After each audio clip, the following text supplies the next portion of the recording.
In the early days of the United States, the young nation grappled with a fundamental question: who truly belonged?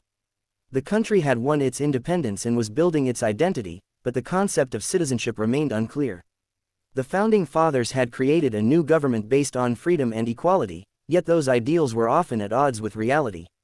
Immigrants arrived from Europe in search of a better life, indigenous people lived on lands their ancestors had occupied for centuries, and millions of enslaved people were denied even the most basic human rights.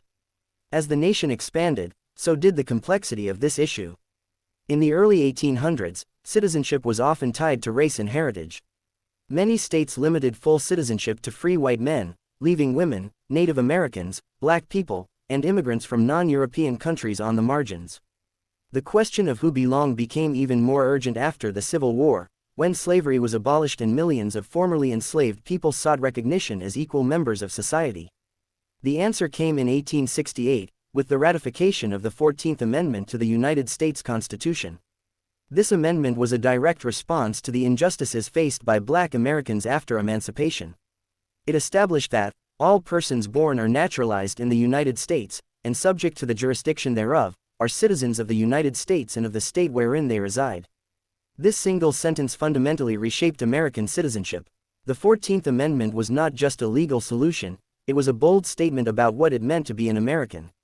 It rejected the idea that citizenship should be inherited by bloodline or race. Instead, it rooted the American identity in the simple fact of birth on U.S. soil. This was revolutionary, especially at a time when many countries still defined citizenship based on ancestry. However, the road was not smooth. Almost immediately, the new law faced resistance. Southern states, still reeling from their defeat in the Civil War, passed black codes, laws designed to restrict the rights of black citizens. The federal government responded by reinforcing the principles of birthright citizenship, ensuring that those born in the United States could not be stripped of their rights based on race or background. As time went on, birthright citizenship continued to be a subject of debate. In the late 19th century, the Supreme Court had to reaffirm this principle in the famous case of United States v. Wong Kim Ark, 1898.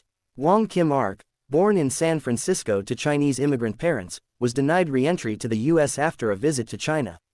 The court ruled in his favor, solidifying that children born on American soil, regardless of their parents' nationality, were indeed U.S. citizens.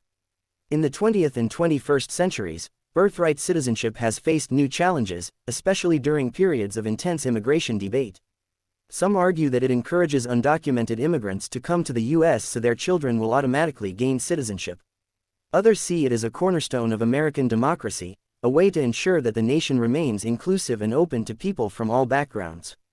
Despite the ongoing political battles, birthright citizenship endures. It represents a promise that America is not a country bound by ethnicity or bloodlines but by a shared belief in freedom, equality, and opportunity. It tells the world that to be American is not about where your family comes from but about the simple fact that you were born on this land, under its laws, with the right to claim your place in its story.